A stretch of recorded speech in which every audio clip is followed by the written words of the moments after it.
Ortingizdan birov gapiradi. G'iybat qiladi. Har xil so'zlarni aytadi.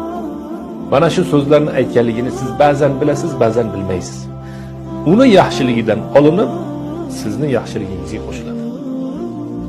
Uni yaxshiliklaridan kamaytiriladi, sizni yaxshiliklaringizga ko'paytirib beriladi. Aslida nima uchun gapiryapsiz? Demak, siz oldindasiz. Demak, siz muvaffaqiyatdasiz. Gapirgan odamdan ko'ra siz balandsiz. Gapirgan odamdan ko'ra siz kuchlisiz. Gapirgan odamdan ko'ra siz inshaalloh haq va taqdirda yaxshisiz. Nima uchun gapiradi? Hasaddan gapiradi. Ko'rolmaslikdan gapiradi. Qiynalgandan gapiradi.